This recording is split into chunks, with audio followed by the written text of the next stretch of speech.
to the press conference of Manila of Superman. Welcome. We're so glad to see you all. To those of you who were there last night and there yesterday morning, woo! Congrats, guys, we made it. Today is going to be an amazing day, of course.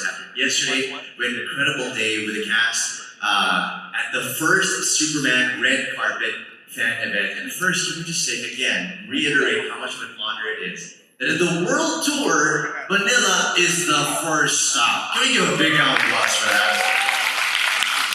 Now, yesterday was about freaking out. Today, we're gonna get to know the cast and the creators a little bit more. We're excited to sit down with James, David, and Rachel to learn more about the film.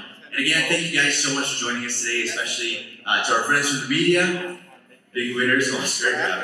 You got all your toys signed last night. Good job, man. And all of our content creators, thank you so much for joining us as well today. And we know that some of you are from different regions as well, and different countries. So welcome to the Philippines. We hope you're enjoying yourselves. And with that, let's kick things off with the trailer of Superman.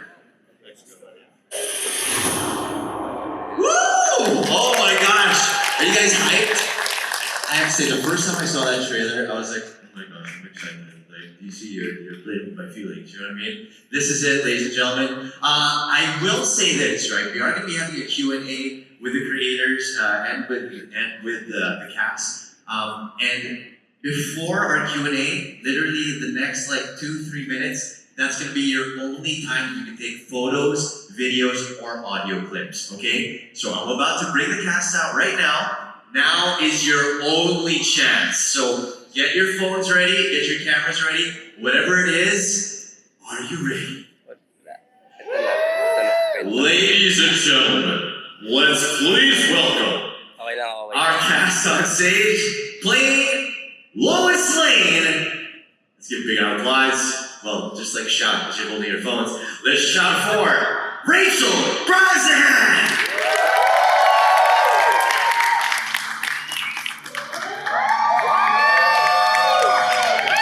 Let's hear for Rachel, ladies and gentlemen.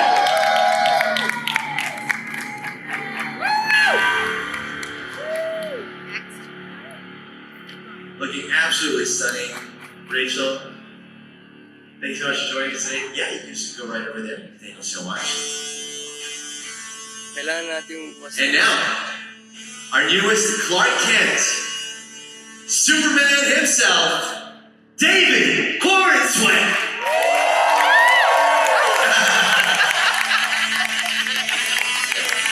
It's confusing. Let's do it for David, ladies and gentlemen.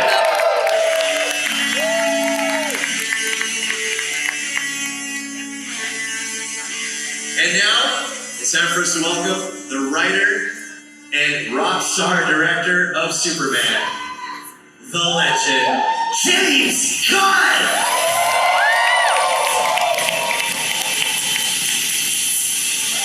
Let's do it for James Gunn, ladies and gentlemen!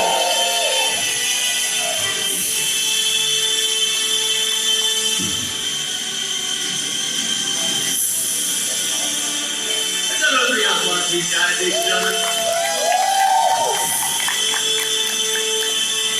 Alright, we have Rachel in the middle.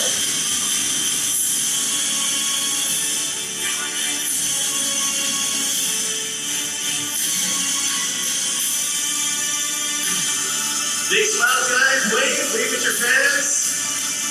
Your Filipino fans absolutely love you and they can't wait to see this film. Woo! There they are. And you know what? Since they're there, can somebody do me a favor and like take a photo of us right here? 1, 2, 3. You will tag me. I love you, Oscar. Thank you so much. All right, guys, you can have your seats. Can we have Rachel over there on the left? All right, then we'll have David in the middle, and I'll be next to James himself. What's up, James? I got to be beside you. Hey, what's up, man? You know what? Technically, you're both in the middle. Yeah. Let me get over here. Hi, everybody. Hey. How are you guys? It's good to be here in the Philippines. This is my first time. Oh my gosh. And this is the first stop in your world tour. So I just say we're so honored, man. Yeah, you guys are getting us fresh. You look, wide awake and good. We're about to go to Brazil. We're going to be a little bit more tired We've had there. about 16 cups of coffee and we're ready to party. Yeah, then we're going to go to England. They're going to get a worse version of us. Then Paris. We're going to be nightmares. I'm sure it'll be fine. Did they guys? Yeah, that'd be fine. Okay, now we did tell you earlier on that that will be your only chance for photos and videos. So, at the count of 3, all cameras down. 3, 2, 1. They're put to rest. Just like the good old days, back in the day, you know what I mean? Now, ladies and gentlemen, we're about to start our Q&A over here, and we've all seen the sneak peek of Superman. How many of you guys got to see the sneak peek last night at IMAX? Yeah? You guys enjoy it? That was amazing, right? You guys excited? I'll be straight with you. I usually stay away from watching trailers because I want to just watch the movie with all its glory. But when I watched this one, I was like, I'm excited to watch it. These trailers have been great. They give almost nothing away about the movie, and yet you really feel like you know what the movie will feel like and what it's about. But there's so much in the movie that honestly, even seeing the first 30 minutes, there's so much that you haven't seen. Oh yeah, The 30 movie's minutes just, is nothing. It's like, it's amazing. the next hour and a half. It was, doing the trailers was really hard. Like, it was like the first couple versions of the trailers came out, from the guys, and they just weren't working because they didn't feel like the movie. And so we just kept working, and eventually we got there, and that's what you see today. And we're so excited to see the rest of it. We were absolutely stoked last night. People were screaming. Such a great idea to put that in a trailer because that gives people that idea. That gives them something to chant. And now we get the chance to do a little bit of a deep dive with you guys about the film and about the trailer footage that we've seen so far. So let's start with James, okay? I'm going to rewind just a little bit. Before you started making movies and before the DCU, two-part question for you here, James. What did Superman mean to you when you're growing up or even as a young storyteller? And now that you're the one telling the story, has anything surprised you or changed about how you see Superman and your connection to him? Well, I always liked the character of Superman. I started reading Superman comics when I was 3 and 4 years old, and I loved a lot of superheroes, both DC and Marvel superheroes. But I do have to say, I'm sitting here today not because of my dream, but because of the dream of Peter Safran, who's right back there. Look at our Who has been bugging me for 10 years to try to make a Superman movie, and people have been coming to me with it, and it wasn't until one day that I just saw what the movie could be in my head, how it could be a different sort of Superman. It could be the Superman that I fell in love with from the comic books. When I was a kid and I read the comics, I didn't start reading comics when I was a child and enter a world where there was only Superman and his origin story. I didn't know the origin story for a long time. I saw Superman in a world of superheroes with friends that were superheroes and a Daily Planet gang and a flying dog and giant monsters and this other world that I just became enmeshed in as a child, even before I could read, and falling in love with those images. And so I wanted to create that feeling I had as a young child in a film that both children and adults could enjoy, where it is this other universe, but that is still grounded with real stakes, real people who have issues and problems and relationships, things flaws, things change about themselves, things they don't want to change because they're stubborn. and so it's I think that it was a joy to me, the joy of my life really, to be able to bring Superman to the screen in this way and not change a thing about the character, just give him more life and more ideas about who he is and focus on a time that we haven't really focused on the character. When he's falling in love. We're big on love here in the Philippines, the love teams and everything like that. But you know what, before we get to that, love teams. Before we get Wait. What's the love teams? Alright, oh my god, alright, okay. So, here in the Philippines, a big thing is that they're gonna pair up 2 actors, alright, and they'll be romantically linked their entire careers.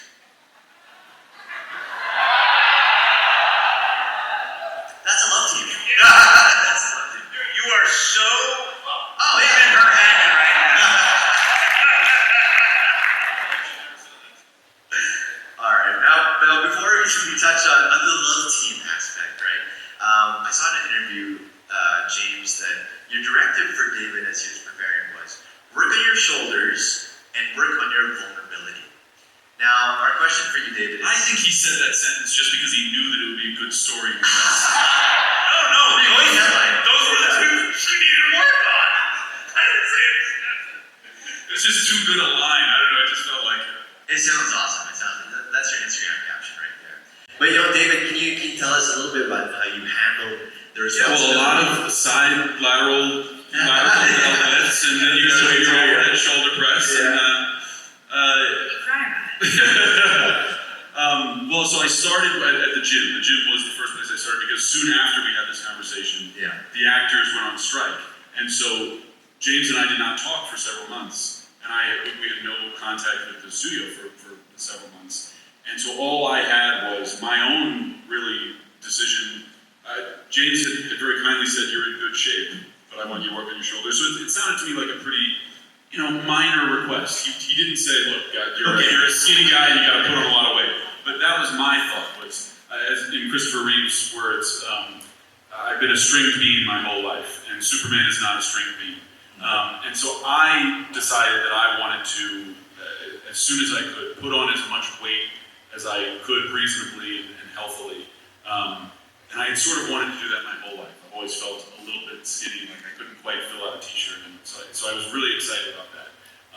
But in that new level of gym commitment, 5-6 days a week, 2.5 hours, 3 hours in the gym, which I'd never done before in my life, all my time was spent eating or thinking about eating or digesting or in the gym or sleeping after the gym. But in the gym, in my 90-minute or 2-hour mark, I felt deeply alone because in that moment it is just you and the weights. And I had a great trainer, but he was only on FaceTime, so I could turn him off if I really needed to.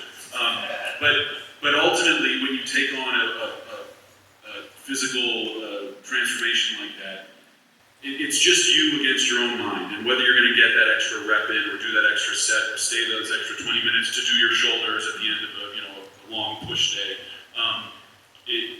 In that moment, you feel very alone, even while you're at the gym with other people. And so that was the first moment that I felt like I tapped into a central thing about Superman, which is that he struggles with feeling lonely and feeling isolated and alienated from the people he loves the most and the people he wants to be closest to. Lois and his colleagues at the Daily Planet and his adopted parents and his birth parents, and ultimately humanity. He wants desperately to be a part of them and be connected to them, and he knows and feels that he ultimately isn't quite like them and fears that he isn't connected to them. And that, I thought, what a universal human experience to be surrounded by people and to feel lonely. So that was my first way into the character.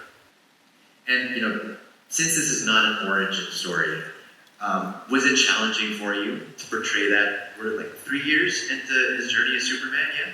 Was it more challenging for you that it wasn't an origin story? No, it made it easier because it's not that the origin story isn't important in the film. In fact, it's a big part of the film.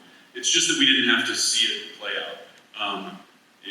In the same way that you don't have to see, when you start with a character that means something in the public consciousness, you don't have to explain that they were born at this time, in this place, and they, Oppenheimer was born. Yeah, exactly. Hey, we know his origin.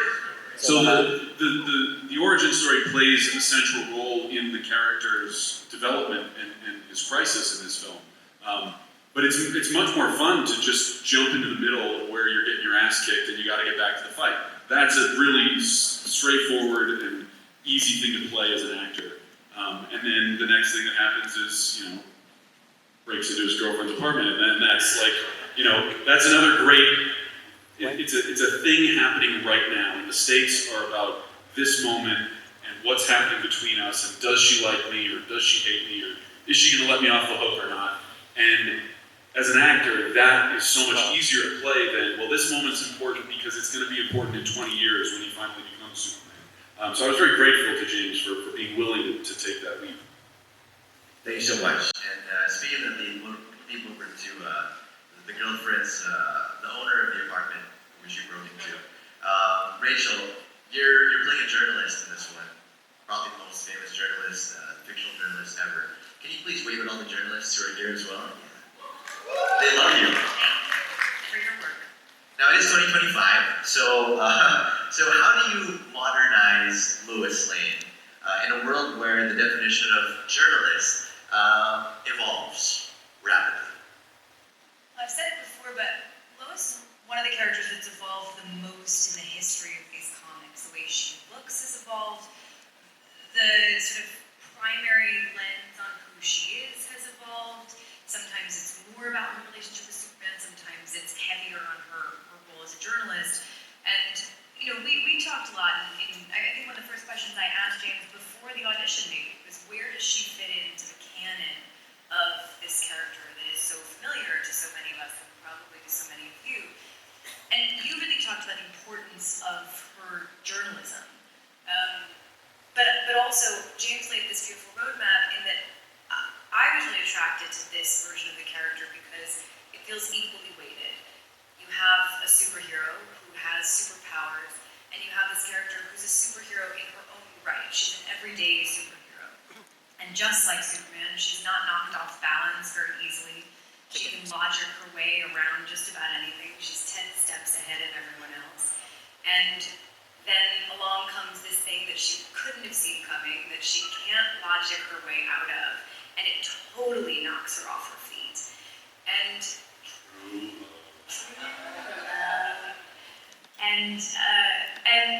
as far as her modernism, I mean, we talked a little bit about what that would look like today. What it means to show up professionally to the office looks a little bit different today than it did even 10 years ago.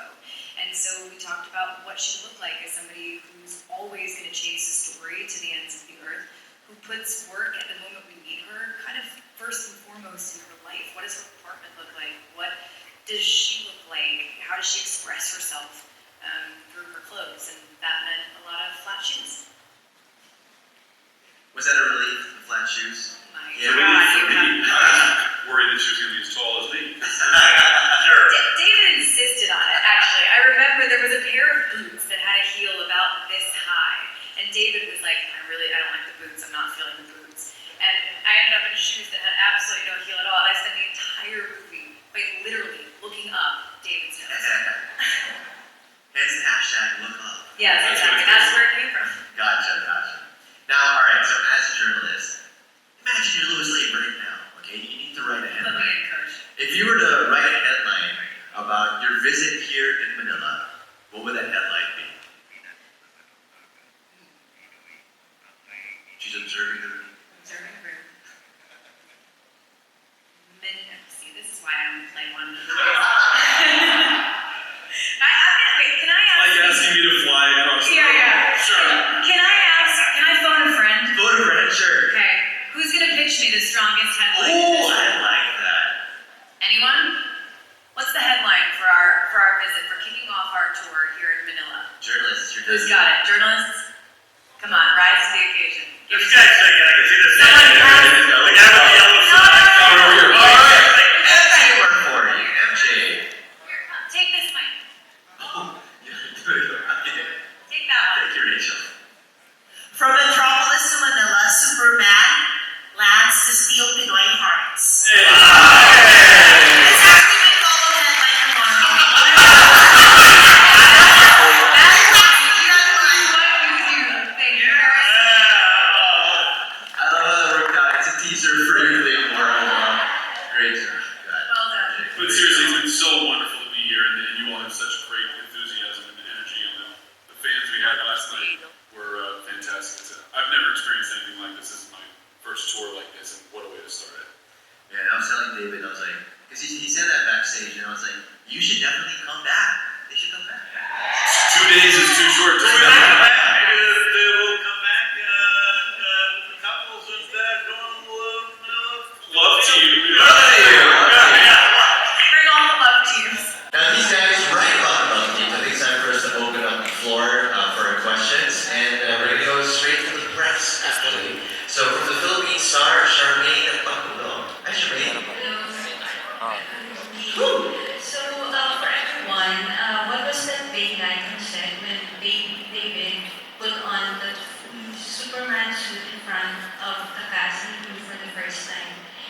any memorable reactions or? Well, I know Nick Holt had like he was like his teeth were chittering and he had these big puppy dog eyes and like, oh my god, this is great, Superman's here. I think the cast and crew, David walked out and he's got the full regalia on and people were like just wow. I remember It was emotional. yeah, we had a couple of actors visiting and us and they were like freaking out and it felt like Superman. It's like every day with him on set, especially when we went out in public, it's like Santa Claus, right? So Santa Claus comes and every kid in the world, just brightens up. And that's what it was like with you. But for me, it was like, I don't know, the suit needs to be clipped there, it needs to be changed here, I need to change this. Oh, the S symbol isn't exactly right, I gotta change the S symbol. So my experience wasn't quite as magical as everyone else. But every adult became a kid again. Like, I had those moments over and over and over again. I feel like I was going to do it so over it by the end of this, but I've told this story now so many times that I'll never forget walking through, I don't think I can say where we were without spoiling anything, but we were walking through a field at night. It was like something out of a movie. The moon was a paid actor in this scene, and we were walking through this field. It had been a long day, and the Superman cape was floating in the wind. This is like 3/4 of the way through shooting. And I ran up to David and was like, dude, you're Superman. And he was like, yeah, I know. By that point. I feel like we all had those moments throughout shooting where every once in a while, just the point when you start to get used to it, it suddenly feels real and every adult becomes a kid again. And we haven't seen the movie yet, but can only hope that everybody watching gets that same experience that we all had. I think we will. And that's their choice. We invited them to see the movie, but they want to have a special experience at the world premiere, so they're going to do that. But you guys are invited to watch it before then. And I know, Rachel, you hate watching yourself on the screen. I forgot about that. I never do, but actually Nick texted me. I think there was a period where you were coming through LA, and maybe you guys had offered, and Nick texted me and said, should the three of us watch it together? And then I had FOMO, and I was like, well, if it works out, I guess we'll watch it together. And it didn't work out that we were all there, but I think the best time to see it the first time is going to be with a full audience, our world premiere on the big screen. That's the way to do it. And I'll only hide a little bit every time I'm on screen. And we can't wait to see you play that iconic journalist, Lois Lane. So, speaking of which, we actually have a question for you from Oscar. GMA. Yeah, Oscar. Yes, guys, I'm saying thank you. Thank you so much. As a big Superman fan, a reporter, and married to a reporter, she's over there. Let's hear it. Oh, look, our superstar back there. Let's hear it for this love team. Wow, what's it like being married to such a wonderful, famous woman? With the best headlines in the biz. My wife is gonna be a little, yet very moved. Okay, as a journalist in the film, playing Clark Kent, how do you portray someone who hides a world-changing secret while working in a newsroom go into shaping your understanding of the role, especially when he's also in love with a fellow reporter? Well, there are versions of Clark Kent where he is really an intrepid reporter, and he's on Lois Lane's level, or even more impressive as a reporter than she is. I don't think. Well, wait. I don't think that's the version we were doing. In our version, Lois Lane is the star reporter, and actually on the day that we meet our characters, I think the idea is that Clark has gotten his first front page piece on that day. And that's a huge day for him. He's never gotten the front page. He hasn't won the awards that Lois has won. He really is cosplaying as a journalist. That's his thing. It's like he wants to hang out with these guys. He needs to have a day job. He needs to, be able to fit in that way. He loves journalism. He loves the idea of journalism, but he's not a serious journalist, at least yet, in the way that Lois is. And he'd like to think that he is, and that's why he has this little, this ace up his sleeve, which is that he has a very personal relationship with Superman, which certainly helps a journalist if you have access to somebody like that. But there are these great ethical questions that get brought up there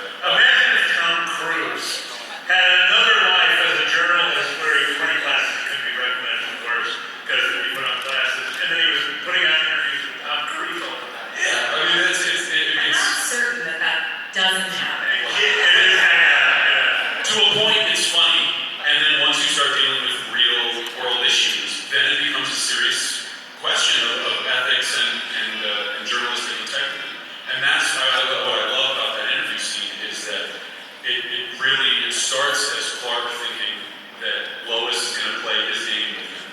And it ends with Lois making it very